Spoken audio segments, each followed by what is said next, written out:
Hey guys, it's been a while since I posted anything due to the vacation I took and the fact that basically nothing new is happening in-game. Since we are likely to only get one balance patch more before the X-Pack, and then from then on it will probably be elite spec balancing for the foreseeable future, it's important that ANET knocks the next balance patch out of the park. It will be their last chance to fix some of the stuff that still needs fixing for the time being. I'm going to discuss the changes I think should be made, as well as the ones that obviously need to be made, and I'll try to give some justifications for each. While I will say what needs to happen generally, I'm not going to necessarily make specific suggestions for actual tweaks, unless they are simple and obvious.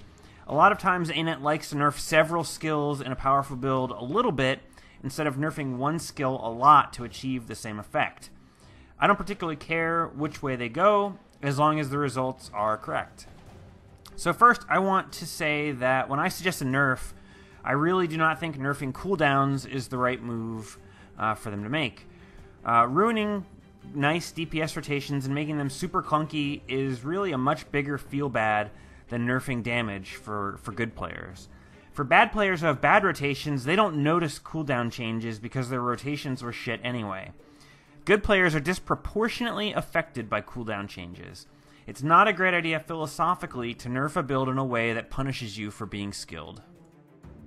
From a big picture perspective, Condi duration food needs to be nerfed and needs to be chopped in half. 20% food needs to go down to 10% or so. Most people are going to say, oh, well, all that means is that you run Sigil of Malice instead of Earth, and for the most part, that's true. However, I do think the big picture is that with the Seaweed Salad change, Condi DPS builds simply got way better than power, all else being equal. Nerfing Condi food will result in leveling the playing field a bit, which is definitely needed. So with that out of the way, let's move on to profession-specific things. One thing I would like to mention is that some of the issues regarding specific professions may very well be solved with the new elite specs. If ANET fails to fix some of these specific problems I point out now, it may not be a bad thing because the elite spec that's coming shortly down the road may actually solve the problem. First up is Elementalist, which is mostly fine at the moment. With a nerf to Condi food, the Ellie won't need much of a buff to get on par with the other DPS professions, and it will still and continue to retain its superiority on big hitboxes. That said, Phoenix, the skill, is a big problem. The skill is definitely not working as intended, and it makes Scepter strictly better than Dagger in power builds. I think Phoenix should be changed to be 2 hits, no matter what, and make up for this by a small buff to Lightning Orb on the Warhorn.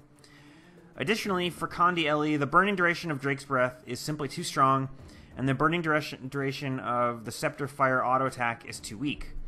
Nerfing Dragon's Breath and buffing Scepter Fire auto would also weaken the Condi Ellie build a bit as a DPS build, but a 2k buff to the Scepter for Fire Ellie would make it a very, very good option for party might stacking instead of a second PS Warrior. Engineer is in a really good place right now, actually. Condi Engi is a top DPS build, and pinpoint distribution buff is hugely beneficial. Power Engi suffers a little bit more. The damage is relatively low, and the ease of the rotation does not make it more desirable in the absolute sense. It needs about a 10% buff to become better situated. However, I would point out specifically again that this is a prime candidate for a build that is likely to be addressed in the elite spec, as it's unlikely the elite spec is going to be Condi based, considering how strong Condi Engi already. As most people are already aware thanks to the leaks, Guardian is getting a Condi build in the X-Pack. So we can worry about the meta power build exclusively for now, which really needs a 10 or more % boost to become viable. One of the big problems is the trait Unscathed Contender. There are situations where this trait is very good, and when that trait is very good, Guardian is very good. However, when Unscathed Contender is bad, Guardian falls below par. The trait needs to be normalized somehow so that it just makes Guardian pretty good everywhere.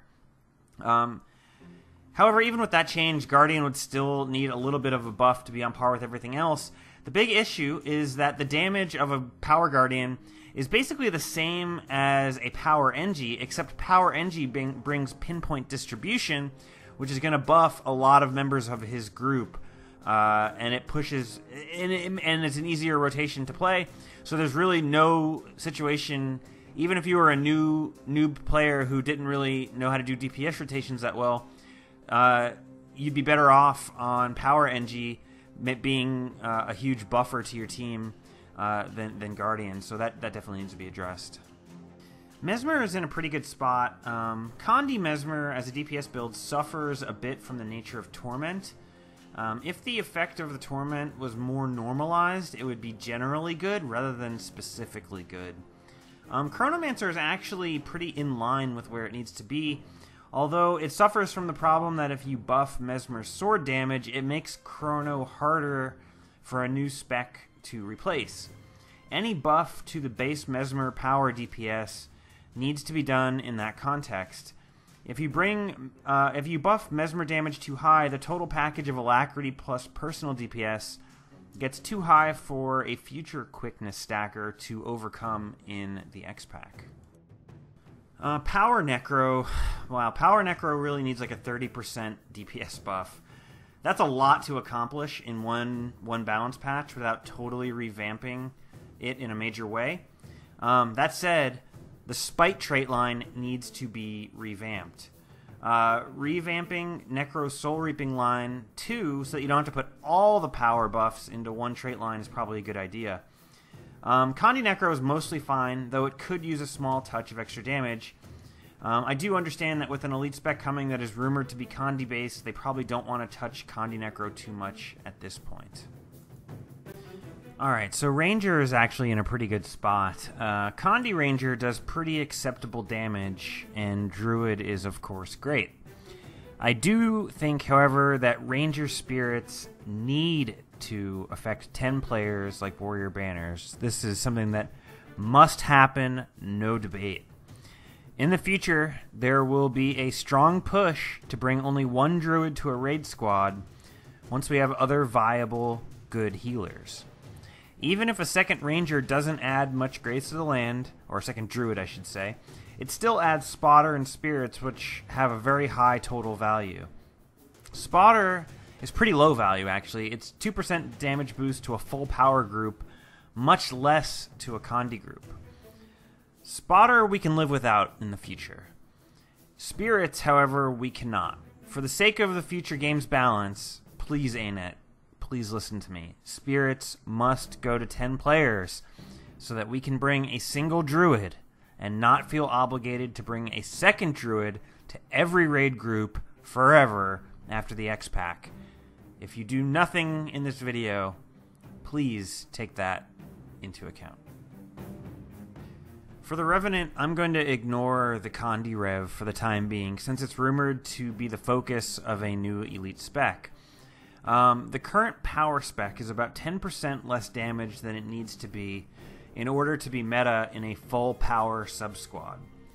I know people want Rev to be able to be the group might stacker in place of a second PS warrior, but it's not very well suited for it, whereas Condi Ellie is far better suited for that role. If you swapped the Rev to have strength runes, it would nerf their damage more than it already is. And the fact that you have to pretty much camp Glint with a might stacking Rev, which would also lower the damage even more. So now the damage is getting very, very low. It's getting down to power PS levels, and that's just not viable. If somehow a Rev could stack all the might it needed and keep its current DPS with its current rotation, maybe it would be viable in a full power group. But at the moment, to get the might that you need requires you to remove too much DPS. And I don't think ANET has a way to buff the might stacking without buffing the DPS too high. Because if you buff the DPS too high for the might stack build, then it makes like a pure DPS build way too good. So it's really tough to balance, whereas Condi Ellie is much more able to be balanced in that regard. I think for the time being, it's far more reasonable for Power Rev to get a 10 to 15% damage boost and become meta for power sub-squads, if not in every group. For Thief, Condi Thief is significantly overpowered. In fights where its movement and positioning drawbacks can be managed, Condi Thief makes about 15 to 20% more DPS than any other build in the game. That is an enormous outlier. At minimum, the build needs a 10% nerf. By the same token, both versions of Power Thief are underpowered when compared to LE or even Power NG when you take into account the pinpoint distribution buff on Power NG. The big issue with buffing Thief against small hitboxes is that it doesn't really compare to Condi builds in those fights. If Condi DPS is reduced a bit, as it should be with the nerf of Condi Food, Power Thief becomes a much better placed and more balanced spec on small hitboxes. Warrior changes are pretty easy to say, but a lot harder to fix. Con DPS needs to be nerfed by about 10% damage, but the Condi DPS warrior needs a buff of about 10% damage. How do you do that considering the builds are 99% the same? What it would likely involve, as far as I can tell, is moving burning arrows to the discipline trait line and buffing it. That would give the DPS Condi build access to a buffed burning arrows and burst mastery, which essentially means it would get the old rotation back without having to use Smash Brawler. It would be a win-win for the Condi DPS build. This would then allow you to shave 10% or so damage from other areas to hurt the PS build without really hurting the DPS build. As far as Power Warrior goes, I am content to see what the X-Pack has in store, but I will say that Stick and Move should be changed to when your endurance is full, not when your endurance is not full. This would give a greater synergy with Berserker's power in building momentum, which encourages you to use your burst skills as much as possible. It would also remove the toxic gameplay issues that Power Warrior encounters, such as Vigor being a DPS loss for the Warrior. Also, quite obviously, Axe Mastery needs to either go to Major Strength or GM in some other trait line. Alright guys, so that's it. These are the notes that I think the next balance patch needs to hit in order to be a real standout balance patch for PvE. Let me know in the comments below what you think of my ideas, of where I think the balance direction needs to be for PvE, as well as any things you might think that I have missed, or that we should be done in order to put the game in a better position. So anyway, guys, thank you so much for watching, and I'll see you next time.